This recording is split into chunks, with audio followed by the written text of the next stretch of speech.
I'll tell you a bit about myself to get us acquainted. I think of myself as a self-made man.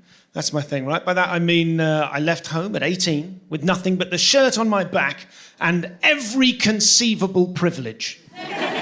Still got them. White, male, middle class, and if they invent any more, I dare say I shall have them too. Oh, that's great.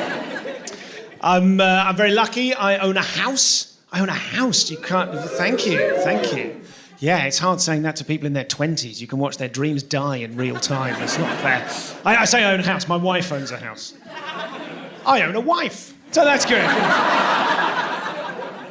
Lived in London, the sprawling metropolis that is London, for the last 15 years. And then 5 years ago, I moved to the hipster capital of Britain, Bristol, as the result of losing an argument about starting a family. I left the city I love to be with the woman I like. And she hates that joke, and she's absolutely right to. We now live in Bristol, up a hill, in a creative community full of wankers. It's not a gated community. It is quite a steep hill.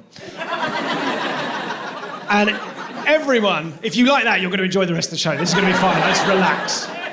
Everyone, when I say it's creative, it's like everyone on our street has an arty job, right? So we've got comedian, we've got a DJ, a videographer, a dancer, a musician, and one architect to give the rest of us a sense of perspective. Like, sure you're artistic, but if you tried.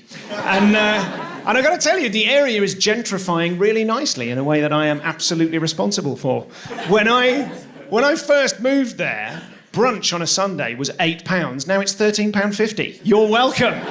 That's me. I did that. And if anything, it's too comfortable. It's a really comfortable place to live. So I'll give you an example. We take the children, local kids, we take them on... my own children. I've said local kids there as if we're some sort of Pied Piper couple. We're like, come, children, let's go on a walk. No, not at all. We have two fabulous children, lovely, lovely little boy, and the girl one's good too. And we... I've known him longer. We go on walks and we go to the forest, right? The forest is technically a cemetery, but there's no point getting into that at this stage.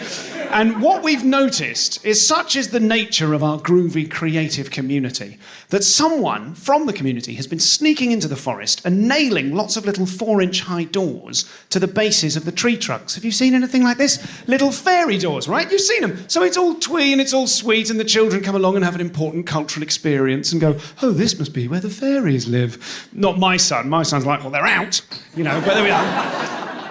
And that's why they do it. But the problem is, we're such a bunch of wankers that all of the couples have gone home and go, have you seen it? Have you seen the forest? I can't whittle. I can't carve. How will we contribute? And so what they've done is everyone's gone back and added little embellishments. They've put little accoutrement in the... That's a fun word, isn't it? Accoutrement. They've put like a little rocking chair in the front garden. Someone's cut up a doormat into inch squares and put little fairy doormats for the fairies to wipe their little booties on. Someone's got a lolly stick and 2 bits of string and made a little swing on a nearby branch. It's twee as hell, and it's my duty to disrupt it. So what I've done is I went to a doll's house furniture shop and bought a load of white goods, like fridge freezers, microwave ovens, and I just left them outside in the fairies' front gardens to rust. Get a Scalextric car, set fire to it, leave it smoking on its edge outside. Bring the area into disrepute, some miniature police tape here, some tiny crack pipes there. And what I did last night, I snuck in, I put a tiny white tent in one of the front gardens. Yeah, so it looks like there's been a murder. Take my son for it earlier today. Yeah, I think the cat got him. Ooh, nasty. It's not true, of course. I haven't done that. What I've done is I've decided to take it far too far in the opposite direction.